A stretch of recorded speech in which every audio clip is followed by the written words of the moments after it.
The business of governance in Nigeria presently is embattled with leadership and systemic challenges. But nevertheless, the determination and willingness of this government to strive for excellence, to meet up with expectations of the citizenry is still very much on course. On the Ministers platform, we find it expedient to share with you positive developments to rekindle hope. Thanks for joining us.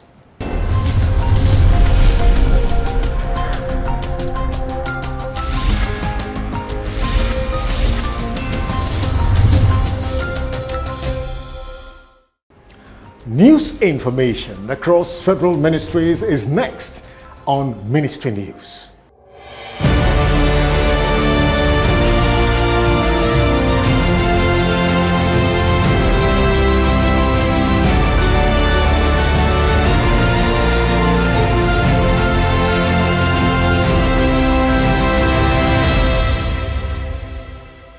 The Federal Executive Council (FEC) on Wednesday in Abuja has approved 35 billion naira for various projects in the aviation sector. The Minister of Aviation, Hadi Sirika, who made this known after Wednesday's cabinet meeting presided over by President Muhammadu Buhari, noted that the projects include increased cost of construction of terminal building and the airport in Asaba, maintenance of the nation's new international building terminals in Abuja and Port Harcourt.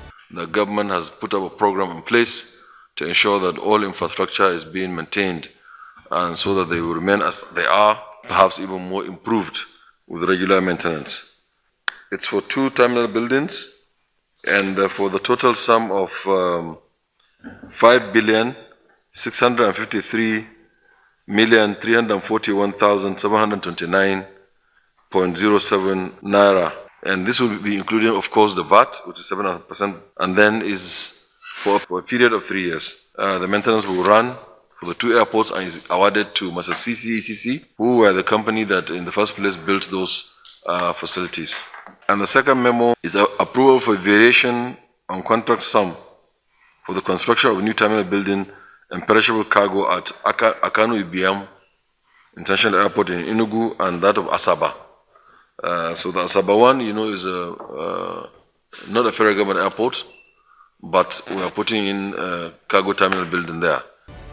The federal government on Wednesday said it had granted approval for the establishment of 12 new private universities. Briefing correspondents at the end of the virtual Federal Executive Council meeting, FEC, at the Council Chambers, Presidential Villa, Abuja, the Minister of Information and Culture, Alhaji Lai Mohammed, on behalf of the Minister of Education, said that some of the new private universities are specialized ones. He said that the approval was given by the Council following a memorandum presented by the Minister of Education on behalf of the National Universities Commission, NUC. The government was of the position that the country does not have enough universities to accommodate the teeming population of youths desirous for university education. The federal government is to champion the extension of rail lines from landlocked countries to coastal states of Benin Republic, Togo, Ghana, and other African countries as part of efforts to sufficiently benefit from the opportunities presented by the African Continental Free Trade Area. The Minister of State for Transportation, Senator Gbemisola Saraki, stated this at a stakeholders engagement sensitization workshop on implementation plan of African Continental Free Trade Area for the transportation sector in Nigeria. The minister, who was represented by the Permanent Secretary, Federal Ministry of Transportation, Dr. Madeleine Ajani, noted that the strategy will facilitate movement of cargoes, enhance import and export of goods to promote trade and create employment opportunities. The federal government, through the Ministry of Niger Delta Affairs, has handed over a completed community hall and 10 classroom blocks to 2 communities in Cross River State as part of efforts to boost infrastructure in the Niger Delta. The Minister of Niger Delta Affairs, Godswill Akpabio, who commissioned and handed over the completed blocks of 10 classrooms to a community in Intok, Impe, Akpabuyo, local government area, Cross River State. So the ministry commenced the construction of quick win intervention projects in 2017 as a palliative approach with the goal of improving the quality of lives of the people of the Niger Delta region. The minister was ably represented by the Deputy Director of Housing and Urban Development, Bala Agbo. The Inspector General of Police, Usman Al-Khali Baba, has condemned the increasing spate of attacks on police formations in some states of the Federation. The IG, who was speaking on Tuesday, Lokoja, during a sensitization campaign on the Police Public Complaint Committee organized by the Ministry of Police Affairs for the North Central Zone, charged officers to redouble their efforts in providing adequate security of lives and property to Nigerians, soliciting the support and cooperation of the citizens to achieve the feat. The IG was represented by the Assistant Inspector General of Police, AIG Zone 8, Ede Ayuba, noted that the essence of the sensitization campaign is to enable the stakeholders interact to resolve areas of difference that will enhance the productivity of the police officers in carrying out their duties diligently without infringing on the rights of the citizens. The Minister of Interior, Ogbeni Rauf Aregbesola, on Wednesday said that the federal government was working with the Nigerian Air Force to be able to aid the Federal Fire Service in deploying planes for the aerial fire bombing of bushfires, high-rise buildings or other wildfires requiring aerial attacks. The minister, who was represented by the Acting Comptroller General, Federal Fire Service, Dr. Samson Karebo, at a two-day tall building fire safety conference in Lagos, disclosed that the federal government had procured DG-54 aerial platform firefighting truck with a 54-meter height capacity to reach the 18th floor of high-rise buildings. And finally, on ministry news, the Federal Ministry of Power on Thursday in Lagos launched 10 electric power motorcycles manufactured by Max Nigeria under its electric vehicles opportunities in rural and peri-urban communities in Nigeria. The pilot project was funded by the European Union and the German Federal Ministry for Economic Cooperation and Development within the framework of the Nigerian Energy Support Program. According to media reports, these motorcycles were deployed to Gbanubanu Mini-Grid Solar Community in Ogun State to transport goods and agricultural produce under the pilot phase of the program. The Director General and Rural Power Access Department of the Federal Ministry of Power, Mr. Abubakar Ali Dapchima, said electric mobility was very important to the socio-economic development of rural and peri-urban communities.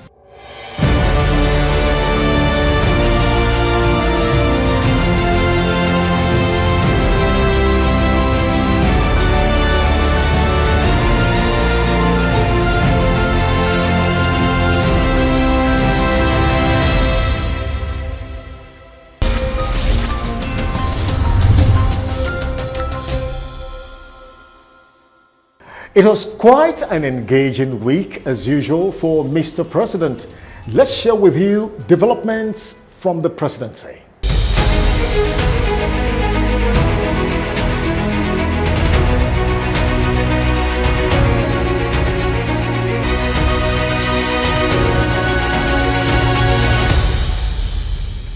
President Muhammadu Buhari on Thursday said he will await the final outcome of the constitutional review process before presenting the report of the review of the vertical revenue allocation formula to the National Assembly as a bill for enactment. The president made the comment in Abuja while receiving the report of the Revenue Mobilization Allocation and Fiscal Commission led by Engineer Elias Mbam.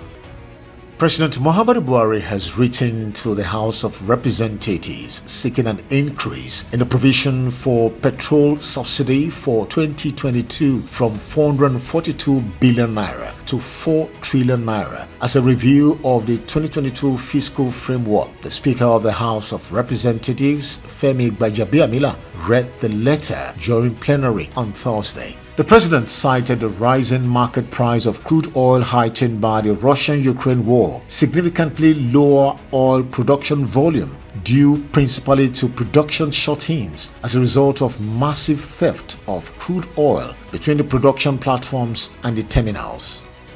President Muhammadu Buhari has signed Executive Order 11 on maintenance of national public buildings. The president signed a document Wednesday before commencement of the cabinet meeting holding at the council chambers of the State House, Abuja. He said the order now gives legal backing to the country's national maintenance policy following its earlier approval by the Federal Executive Council. The policy set out guidelines for the maintenance of federal government buildings and assets in accordance with professional standards in order to ensure the protection and lasting utilization of the investments that have been made by way of provision of public infrastructure. It is my hope that this order will open the door to this treasure of opportunities for young technicians, for artisans, for vendors and suppliers, and for small businesses and cottage industries.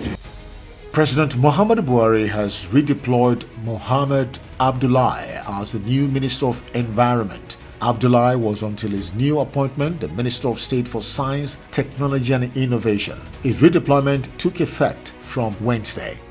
President Muhammadu Buhari has approved the redeployment of 7 permanent secretaries. This was contained in a statement issued Wednesday by Deputy Director of Communications, Office of the Head of Service of the Federation, Mohammed A. Ahmed, listed the names of the affected permanent secretaries and their new portfolios. The statement said all handing over and taking over processes are to be completed on or before April 11th, 2022. And finally, from the Presidency, President Muhammadu Buhari on Thursday approved the allocation of housing units in the National Housing Estate across the country to 22 members of the Super Eagles who won the 1994 African Cup of Nations. The president spoke during the official commissioning of housing projects under the National Housing Program Phase 1 at the 3-arm zone in Minna. Represented by the Minister of State, Foreign Affairs, Ambassador Zubairu Dada, the president stated that the members of the Super Eagles will be free to select any house in any of the houses in the housing projects across the country.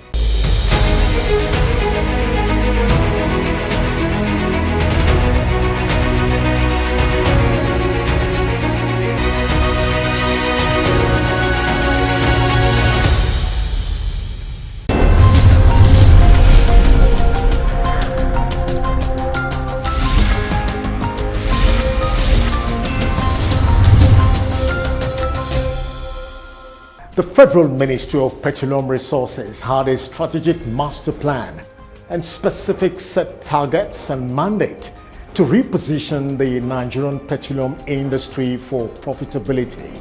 Were they realizable? What were the challenges encountered? Let's talk with Chief Timipri Silva, the Minister of State for Petroleum Resources.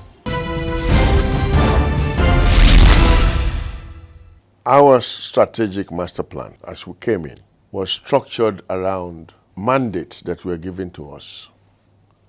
As we came in, we were given 9 mandate areas, and we structured our strategy around these mandate areas. And as we speak, we have been able to tick all the boxes. We've been able to achieve all our mandates. Some of them have been conclusively achieved. Some of them are still ongoing. But we've been able to touch every mandate that has been given to us. We passed the PIB to law. That was one of the mandate areas that was given to us. The passage of the Inland Basin Bill was also a mandate area. That was also passed very early in my tenure as minister. We also did the marginal fields program. Commercialization of flare gas also concluded. One of the other mandate areas was also the rehabilitation of refineries. We've been able to start the rehabilitation of our refineries. That is still ongoing because our refineries were not functioning. Port Harcourt refinery is being rehabilitated. The rehabilitation process is ongoing. Kaduna is ongoing. Warri is ongoing. So once we are able to get all these refineries functioning, then we will not be required to take our crude for refining outside. The other mandate area was how to curb smuggling of petroleum products. We've also been able to put measures that are stopping this activity, not conclusively. And for now, what we are trying to do is to now create new areas for us, like new frontiers for us to conquer. For example, the introduction of auto gas for our cars, and also deepening the penetration of gas so that more households will be using gas as cooking fuel. So we've been able to touch everything that was given to us as mandate, and we have also, in addition, created additional mandates. One of the ways we wanted to discourage illegal refining is actually to encourage investments in modular refineries. You know, we've enabled a lot of modular refineries, and a few are now lined up to be commissioned. And the other issue of the illegal refining activity is more of a security function. It is really not for us to achieve, because all we do is to liaise with security to ensure that we are able to tackle that menace, and we're already doing that. Our job is to license the private refinery. That is the first thing we do. And we always license them. Whenever we see anyone that has merit, we license. It is up to the private refining investor to get the funding to set it up. We even bought in as NNPC, as government, into the Dangote refinery, just to encourage the development of that refinery. There are a few other refineries that have also been licensed, and nobody will tell you that we withhold the licensing of any qualified refinery. Also, Azikel refinery, a few other refineries, we have also tried to buy in, because the strategy of government is to enable private refining capacity. And one of the ways we want to do that is to buy in. The NNPC is declaring profit. And that was because we were able to entrench a lot of transparency into our activities. And that has been able to pay off. Now the NNPC, by law, is a karma company. It is no longer a government parastatal. Nobody can reverse that. The DPR has now been wound down, and the successor agencies are now the Upstream Regulatory Commission and the Midstream and Downstream Regulatory Authority. Nobody can reverse that because it is law. So what we have done to ensure continuity and sustainability is to codify our innovations in the form of a law, so that nobody can come tomorrow and reverse the progress that has been made. We believe that the law will definitely enable that revolutionary change. But one of the challenges is the issue of insecurity, especially of our crude oil. The country makes a lot of investment and produces crude, and that crude does not all get to the tank. It's a major challenge that we are still tackling, and I'm hoping that at the end of my time as minister, we would have been able to surmount it, because it is sad. It is not something I would like to hand over to another administration. Luckily, we've always had the Petroleum Training Development Fund, the PTDF, and its core mandate is to develop capacity. What we have done is to sharpen the PTDF to be able to play that, perform that function. The NCDMB also is already in place to be able to develop local capacity. And I can tell you that we've been able to really use that platform of COVID-19 to build a lot of local capacity. You know, during COVID-19, which was also one of those challenges that we faced, a lot of the expats went back to their countries because all countries were on lockdown. So we had that challenge of how to operate this industry as Nigeria. And we had to rise up to that challenge by trying to develop our local capacity. And we've been able to achieve that to a very large extent. Nigeria has the longest history in oil production in Africa. So a lot of our brothers, a lot of our neighbors who are finding oil today come to us to learn lessons from us. The Minister of Senegal was here. Angola also had some time with us. And they actually requested, in some cases, for our people to go there and develop capacity for them. So we are working with our neighbors to create that local capacity in their countries, and they are learning from us. Of course, the countries like Niger are our neighbors, so we have this synergy with them. They have a refinery, and the refinery is producing more than what they can internally consume. So we are now trying to build a pipeline to take the excess production from their refinery into Nigeria. So we have this symbiotic relationship with our neighbors. Of course, you must also be aware of the West African gas pipeline, which we built to supply gas to Benin Republic, to Togo, and to Ghana. So there is this synergistic relationship between our countries as far as oil industry is concerned.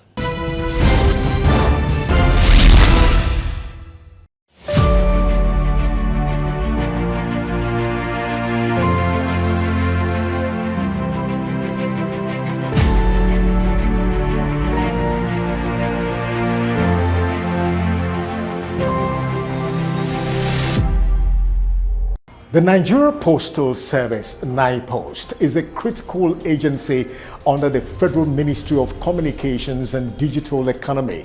Let's get the facts on the ministry, agencies, and processes in focus segment today about NIPOST. The Nigerian Postal Service Department came into being with the establishment of the Nigeria Telecommunications Limited (NITEL) on January 1, 1985. NITEL emerged from the merger of the telecommunications arm of the defunct Post and Telecommunications Department of the Ministry of Communications with the former Nigeria External Telecommunications Limited (NET) through the promulgation of Decree number 18 of 1987.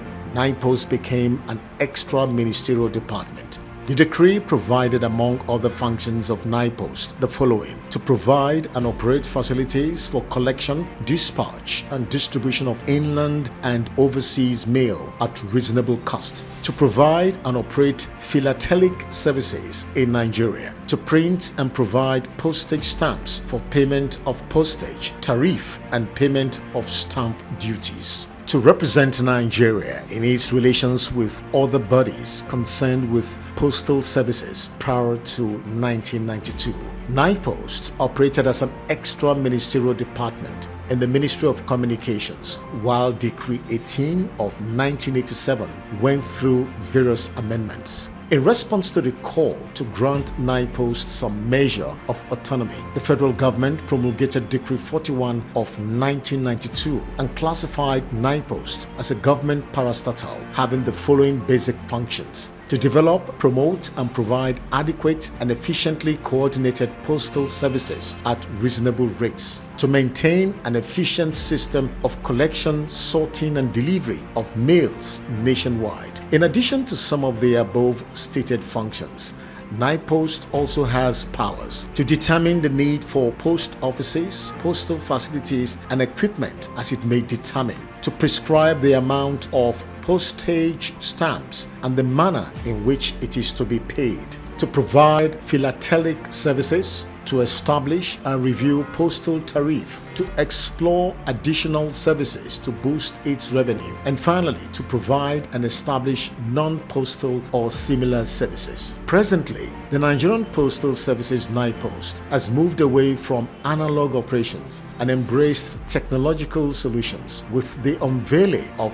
Postage, which is a new logistics application. The innovation also came with another strategic partnership with Hammerbreeze Limited, Pioneer Motorbikes, enrolled on the Postage Captain app to deliver others. The new mobile application was developed by the agency's partner, eGate Egypt. In line with the global best practices to serve their numerous customers better, NIPOST has also introduced efficient financial services, e-commerce, and logistics for effective service delivery in the country. These financial services help individuals, institutions, and corporate bodies to send money locally and internationally, while e-commerce allows customers to move their household items. The introduction of Speed AF using trucks has also helped in evacuation of large mails, transporting 10 to 20 tons of mails at a time. NIPOST is currently under the able leadership of Dr. Adebayo Ismail Adeusi as the Postmaster General of the Federation and Chief Executive Officer of the Nigerian Postal Services NIPOST. Today, NIPOST has reinvented itself with its array of innovative products and services, improved quality of service delivery, and notable collaborations with other sister agencies for e-government services, among others.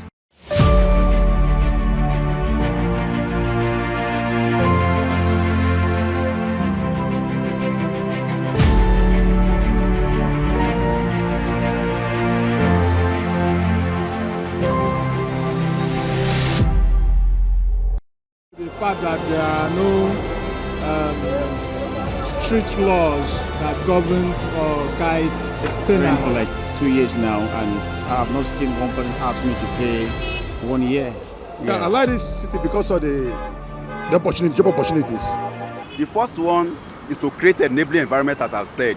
Secondly, where possible, let them sincerely find a way of introducing at least small margin of interest on loan for those that are ready to go into a kind of small businesses and have resources to fund those businesses.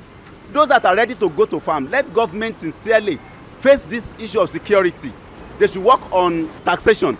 They should please work on those, and there will be peace in the country. Not all of us will work in an office. Government should create a kind of vocational skill, training them in terms of having their handwork. Having handwork will help a lot of youth. To empower the youths, first is the NIG. If you have 12 hours power supply, I can assure you things will turn around. There will be employment everywhere, SMEs. Because the major driver of the economy is the SMEs. Number two, we're not a producing nation. We need to go back to production. Without production, you cannot empower. That's where the youth will be employed. The plight of youth is in a sorry state. I believe government is doing their own bit. When the youth are not engaged in gainful employment, many things will set in. They should look at how the youth can be well engaged. Some of them have done vocational trainings. They should set them up. The ones that want to go to school, when they are out, let there be just for them. If they can give out money, at least to empower the youth, it's better if they can provide jobs, because there's no job. So we need jobs, that's the thing. Since governance of the ministerial level is a continuum, keep it with us next week for fresh developments on the Minister's platform. See you then.